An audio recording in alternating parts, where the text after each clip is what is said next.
নিজের স্কুলের প্রোগ্রামে প্রতীকী রূপে এভাবেই খালেদা জিয়ার মতো সেজেছিলেন কিশোরী আন্নুর জাহান তাহা। সেদিন অন্যান্য কিশোরীর মধ্যে কেউ এসেছিলেন শেখ হাসিনার সাজে, কেউ শেরিন শারমিন, কেউ বা বেগম রোকেয়ার প্রতীকী রূপ নিয়ে। কিন্তু তাদের মধ্যে খালেদা জিয়ার প্রতীকী সাজ নেয় তাহা ও তার পরিবারের উপর নেমে আসে অনাকাঙ্ক্ষিত এক স্রোত। নড়াইলের লোহাগড়া উপজেলা প্রশাসনের আয়োজনে 2023 সালের 26 মার্চ মহান স্বাধীনতা দিবস উপলক্ষে লক্ষ্মীপাশা দি লিটল সেন্ট ইন্টারন্যাশনাল স্কুলের শিক্ষার্থী আন্নুর জাহান তাহা খালেদা জিয়ার প্রতীকী সাজ নেয়ার ঘটনায় ওই স্কুলের প্রধান শিক্ষককে শোকজ করা সহ শিক্ষার্থীর পিতাকে চাকরি থেকে সাময়িক বরখাস্ত করা হয়। এছাড়া হুমকির মুখে দীর্ঘদিন নিজের বাড়ি ছেড়ে অন্যত্র গিয়ে থাকতে হয়েছে এবং সামাজিকভাবে হেয় প্রতিপন্ন হতে হয়েছে তাকে। 2023 সালের 26শে মার্চে স্বাধীনতা দিবসে আমি খালেদা জিয়া সেজেছিলাম। এই খালেদা জিয়া সাজার অপরাধে আমার স্কুলকে শোকেস করা হয়েছিল। তারপরে আমার বাবা পৌরসভায় চাকরি করত, সেই অপরাধে আমার বাবাকে চাকরি থেকে সাময়িকভাবে বরখাস্ত করে দেওয়া হয়। খালেদা জিয়া সাজার পরে আমি ভালো করে এই বাসায় থাকতেও পারিনি। এই কারণে আমার স্কুলেও যাওয়া খুব কম পড়ছিল, কারণ আমি লেখাপড়াও ভালোভাবে করতে পারছিলাম না। এই কাজগুলো যারা করেছে তাদের বিচার চাই। আমি এখন চাই আমার মতো কোনো শিশুই যেন এরকম কোনো খারাপ অবস্থায় না থাকে। এই দেশে যেন সবাই স্বাধীনভাবে চলতে পারে, সবার মত প্রকাশ করতে পারে। সাবেক উপজেলা নির্বাহী কর্মকর্তা মোহাম্মদ আজগর আলী ওই স্কুলের প্রধান শিক্ষককে শোকজ করেন। ওই ঘটনা সম্পর্কে সেই সময়ের ভীতিকর অভিজ্ঞতার কথা জানান স্কুলের প্রধান শিক্ষক। 26 মার্চ মহান স্বাধীনতা দিবস উপলক্ষে একটা থিম তুলে ধরা হয়। এই থিমে ছিল বেগম রোকেয়ার চরিত্র থেকে শুরু করে যুগে যুগে নারীদের অবদান তুলে ধরা হয়।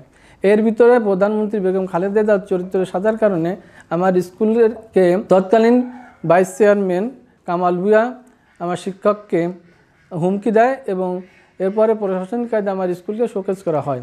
এই স্কুলে শোকেস করার পরেও বিভিন্ন মহল থেকে বা বিভিন্ন আমলিগের নেতাকর্মীরা আমার স্কুলকে বন্ধ করে দেওয়ার জন্য হুমকি দামকি দেওয়া হয় এবং আমার টিচারদেরও ভয় ভীতি দেখায়। আমরা চাই যাতে পরবর্তীতে কোনো স্কুল বা কোনো প্রতিষ্ঠান এই ধরনের কোনো হুমকি দামকিতে না পড়ে, এর সুষ্ঠুভাবে পরিচালনা করে এবং যারা এই ধরনের ঘটনা ঘটাচ্ছে তাদের আমরা বিচার চাই।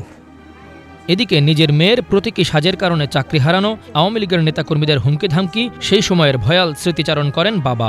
আমার মেয়ে খালেদা জিয়া সাজার কারণে আমি পৌরসভায় চাকরি করি, লোহাগড়া পৌরসভায় চাকরি করি। আমি সাময়িক বরখাস্ত করলো আমার অফিস আমাকে। এরপর নানাবিধি ঝামেলা, স্কুলও এক পর্যায়ে ঝামেলা করা শুরু করলো আওয়ামী লীগের নেতাকর্মী নিয়ে, প্রশাসনিক ঝামেলা, যার কারণে আমার মেয়েকে বাধ্য হয়ে আমার বাড়ি থেকে সরাই দিতে হলো। প্রায় 2 মাস আমার মেয়ে বাড়িও আসতে পারেনি। এমন একটা পরিস্থিতি আমি সাফার করেছি। সাফার কিছুই নাই, যাতে আমরা একটু ভালো থাকতে পারি, এইটুকু আর কিছুই। স্বৈরাচারমুক্ত স্বাধীন দেশে মানুষ যেন স্বাধীনভাবে কথা বলতে পারে, কোনো শিশুকে যেন এভাবে মানসিক ট্রমায় পড়তে না হয়, সে দাবি জানান তাহার অভিভাবক। 28-29 তারিখের দিকে আমার বাড়ি সন্ধ্যার পরে প্রশাসনের লোকরা চলে আসে। এভাবে এসে ওনারা আমাকে অনেক ধরনের বিব্রতকর প্রশ্ন করে, যা আমার দেওয়ার মতো কি বলবো না, আমি ভাষাও হারিয়ে ফেলি। আমার মেয়ে তখন ক্লাস 5-এ পড়ে। সে খুব ভয় পেয়ে যায় এবং তারা এমনও বলে যে আপনার মেয়েকে রাতারাতি কোথাও নিয়ে যান, এখানে রাখা যাবে না। তখন আমি দিশেহারা যে আমি কি করব, কি করা আমার উচিত। ওর বাবাকে চাকরি থেকে সাসপেন্ড করে দেওয়া হয়, আর্থিকভাবে আমাকে পঙ্গু করে দেওয়া হয়। তারপর ওর বাবা একটু ক্ষেত খামার করতো, সেগুলো আমি দেখতাম যে আজকে আমার ফসল ভালো, কালকে যেয়ে নেই।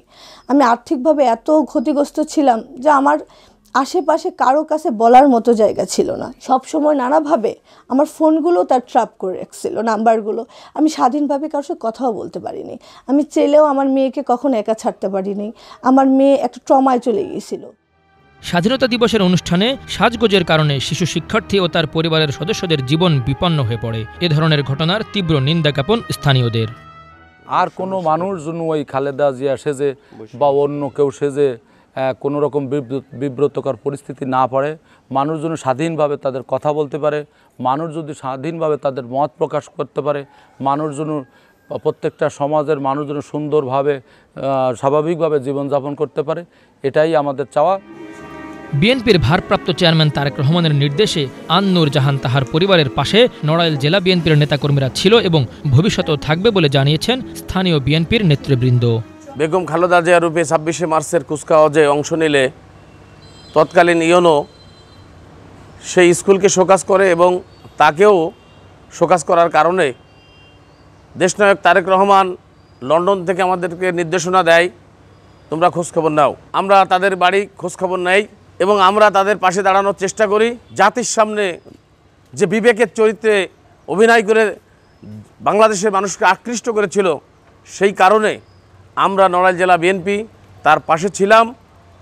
ইনশাল্লাহ আগামীতে যদি ক্ষমতায় আসে তাহলে দেশনায়ক তারেক রহমানই যেভাবে লন্ডন থেকে খবর নিচ্ছে, ইনশাল্লাহ তারেক রহমানের নেতৃত্বে সরকার গঠিত হলে তার পরিবারের পাশে থাকবে।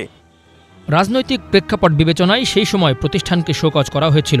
সন্তোষজনক জবাব দেওয়ায় কোনো কিছুই করা হয়নি এবং স্বাভাবিকভাবে কাজকর্ম চলছে বলে জানান বর্তমান লোহাগড়া উপজেলার নির্বাহী কর্মকর্তা। 26শে মার্চ উপলক্ষে যে অনুষ্ঠান ছিল সেখানে আসলে অন্যান্য বাংলাদেশের যে নারী জাগরণের যারা অগ্রদূত, তো তাদের ঘিরে একটি ডিসপ্লে অনুষ্ঠান অনুষ্ঠিত হয়েছিল। সেই ডিসপ্লের একটি চরিত্রে আমাদের তৎকালীন মাননীয় প্রধানমন্ত্রী খালেদা জিয়ার ব্যাপারে একটি ডিসপ্লেও ছিল, কিন্তু তৎকালীন সময় আসলে হয়তোবা রাজনৈতিক প্রেক্ষাপট বিবেচনায় সেই সময় প্রতিষ্ঠানটিকে শোকজ করা হয়েছিল। প্রতিষ্ঠান সন্তোষজনক জবাব দেওয়ায় তাদের বিরুদ্ধে আর কোনো ব্যবস্থা নেওয়া হয় নাই এবং সবাই এখন সেখানে স্বাভাবিকভাবে কার্যক্রম পরিচালনা করছে। তবে গত 5 আগস্ট আওয়ামী লীগ সরকারের পতনের পর চাকরি ফিরে পেলেও অর্থকষ্টে মানবেতর জীবনযাপন করা সহ স্বাভাবিক জীবনে ফিরতে পারেনি এই পরিবারটি। Bangla vision news desk.